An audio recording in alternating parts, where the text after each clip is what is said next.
Du stehst in der winzigen Kabine einer Flugzeugtoilette, drückst den Spülknopf und dann passiert etwas, das dich jedes Mal zusammenzucken lässt.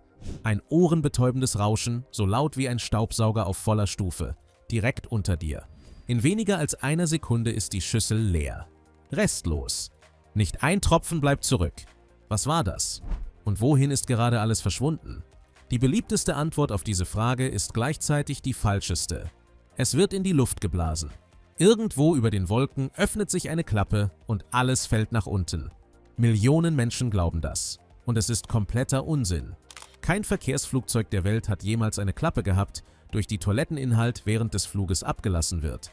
Was wirklich passiert, ist ein Stück Ingenieurskunst, das auf einem Druckunterschied beruht, den die Physik dir kostenlos liefert, sobald du dich in 10 Kilometer Höhe befindest.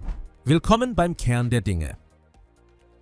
Wir reisen ins Jahr 1975, als ein Ingenieur namens James Kemper eine Toilette patentierte, die fast kein Wasser braucht und deren Spülung schneller ist als ein Formel-1-Wagen. Wir schauen uns an, was vor Kemper in Flugzeugen als Toilette diente und warum es für Passagiere ein Albtraum war. Und wir klären, was nach der Landung mit dem Inhalt des Tanks passiert. Abonniere den Kanal, wenn dich die Technik hinter dem Alltag fasziniert. In den Anfangsjahren der kommerziellen Luftfahrt gab es keine Toiletten im heutigen Sinn. Passagiere benutzten Eimer oder Flaschen, die offen in einem abgetrennten Bereich standen, nicht gespült wurden und bis zur Landung dort blieben. Bei Turbulenzen war das Ergebnis vorhersehbar. In den 50er Jahren führten Fluggesellschaften ein Rezirkulationssystem ein, das die Situation verbessern sollte. Die Schüssel war mit einer blauen Flüssigkeit gefüllt, einem Desinfektionsmittel namens Anotec. Anotec enthielt Formaldehyd, eine Chemikalie, die Gerüche abtötete, aber Haut und Augen reizte. Bei der Spülung wurde die blaue Flüssigkeit mitsamt dem Inhalt in einen Sammeltank befördert. Das Problem war das Gewicht. Jede Toilette brauchte einen eigenen Wasservorrat und bei einem Langstreckenflug mit 300 Passagieren summierten sich die Liter schnell. Hunderte Kilogramm zusätzliches Gewicht nur für die Toilettenspülung. Gewicht, das keinen Treibstoff verdiente, keine Sitze rechtfertigte, keinen Umsatz brachte. Noch problematischer war die Rezirkulation. In vielen Systemen wurde die blaue Flüssigkeit nach einer Filterung wiederverwendet. Die gefilterte Flüssigkeit spülte dieselbe Schüssel, aus der sie gerade abgesaugt worden war. Auf einem 10-Stunden-Flug konnte diese Flüssigkeit dutzende Male recycelt werden. Undichtigkeiten und Korrosion waren häufig. Fluggesellschaften hassten das System, aber es gab keine Alternative, bis James Kemper eine hatte. Kempers Idee war simpel und brillant. Statt Wasser zu benutzen, nutzte er Luft. Oder genauer, den Mangel an Luft. In einem Flugzeug auf Reiseflughöhe herrscht in der Kabine ein Luftdruck, der etwa dem auf 2000 Metern Höhe entspricht. Außerhalb des Rumpfes, in 10 Kilometer Höhe, ist der Druck nur noch ein Viertel davon. Kemper verlegte den Sammeltank in einen Bereich des Flugzeugs, der dem Außendruck näher ist als dem Kabinendruck. Wenn du den Spülknopf drückst, öffnet sich ein Ventil am Boden der Schüssel. Die Druckdifferenz zwischen Kabine und Tank saugt den Inhalt mit enormer Kraft durch ein Rohrsystem nach hinten in den Auffangtank. Die Geschwindigkeit, mit der der Inhalt die Schüssel verlässt, wurde in Tests auf über 250 Stundenkilometer gemessen. Das ist schneller als die Beschleunigung eines Formel-1-Wagens beim Start. Der gesamte Vorgang dauert weniger als 2 Sekunden und er braucht fast kein Wasser. Nur ein kleiner Sprühstoß einer Flüssigkeit namens Skychem, die die antihaftbeschichtete Schüssel desinfiziert und einen blauen Film hinterlässt. Das ohrenbetäubende Geräusch, das dich jedes Mal erschreckt, ist nicht der Inhalt, der irgendwo hingeschleudert wird. Es ist Luft, die mit hoher Geschwindigkeit durch das geöffnete Ventil in das Rohrsystem strömt. Du hörst den Druckausgleich. Und genau deshalb ist es so laut. Der Sammeltank eines modernen Langstreckenflugzeugs fasst je nach Modell zwischen 200 und 300 Litern. Er befindet sich üblicherweise am Heck des Flugzeugs und ist nur von außen zugänglich. Es gibt kein Ventil, keinen Hebel und keinen Mechanismus, der es dem Piloten oder irgendjemandem an Bord erlaubt, den Tank während des Fluges zu öffnen. Die Serviceklappe sitzt an der Außenhaut des Rumpfes in einer Höhe, die nur ein Bodenfahrzeug am Flughafen erreicht. Nach der Landung fährt ein spezialisierter Tankwagen an die Klappe, verbindet einen Schlauch und saugt den Inhalt ab. Der Tankwagen bringt das Material zu einer Kläranlage, wo es wie normales Abwasser behandelt wird. Kein Flugzeug entleert seine Toilettentanks in der Luft. Nicht absichtlich.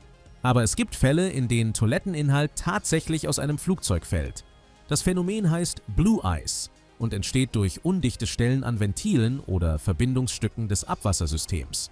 Wenn geringe Mengen der blau gefärbten Flüssigkeit an der Außenhaut des Flugzeugs austreten, gefrieren sie bei Außentemperaturen von -50 Grad sofort zu einem blauen Eisblock.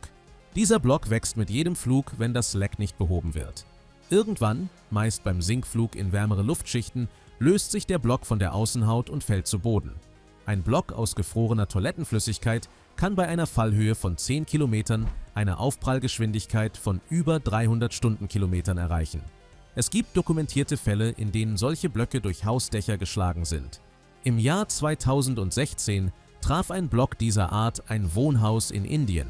In Großbritannien fiel 2011 ein etwa 15 Kilogramm schwerer Eisblock auf ein Hausdach in Berkshire und durchschlug die Dachziegel. Die Blöcke sind leicht zu identifizieren: blau gefärbt, Geruch nach Desinfektionsmittel, organische Rückstände. Für Fluggesellschaften sind Blue-Ice-Vorfälle peinlich und teuer. Deshalb werden Toilettensysteme bei jeder Wartung auf Dichtigkeit geprüft. Aber das System ist komplex und kleine Undichtigkeiten kommen vor. Ein einzelner Toilettengang im Flugzeug verbraucht etwa 100 Milliliter Spülflüssigkeit. Eine herkömmliche Toilette zu Hause verbraucht pro Spülung 6 bis 9 Liter. Das Vakuumsystem spart also mehr als das 50-fache an Flüssigkeit gegenüber einer normalen Toilette. Bei einem Langstreckenflug mit 400 Passagieren summieren sich die Toilettengänge auf geschätzte 800 bis 1000 Spülvorgänge. Mit einem wassergebundenen System hätte ein Flugzeug dafür bis zu 9000 Liter Wasser mitführen müssen. 9000 Liter Wasser wiegen 9 Tonnen. 9 Tonnen zusätzliches Gewicht hätten den Kerosinverbrauch eines Transatlantikflugs um mehrere Prozent erhöht. Kempers Erfindung spart jeder Fluggesellschaft pro Jahr Millionen an Treibstoffkosten. Ein Mann, der eine bessere Toilette bauen wollte, hat damit indirekt den Treibstoffverbrauch der globalen Luftfahrt gesenkt.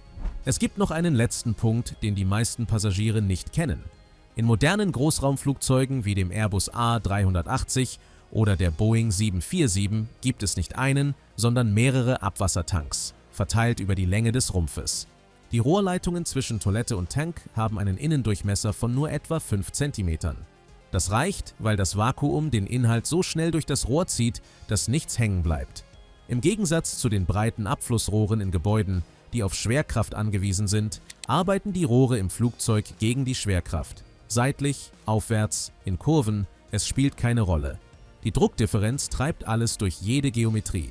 Im Bodenbereich, wenn das Flugzeug am Gate steht und kein Druckunterschied mehr existiert, übernimmt eine elektrische Vakuumpumpe die gleiche Aufgabe. Das System funktioniert in jeder Höhe, in jeder Fluglage und bei jeder Temperatur. Auf der Internationalen Raumstation funktioniert die Toilette nach einem verwandten Prinzip, nur dass dort die Schwerkraft komplett fehlt und ein Ventilator die Rolle des Vakuums übernimmt. Die Astronauten berichten, dass das Training für die Weltraumtoilette zu den unangenehmsten Teilen ihrer Ausbildung gehört. James Kemper hätte sich vermutlich gefreut, dass sein Patent von 1975 nicht nur jedes Verkehrsflugzeug der Erde erreicht hat, sondern in abgewandelter Form auch den Orbit.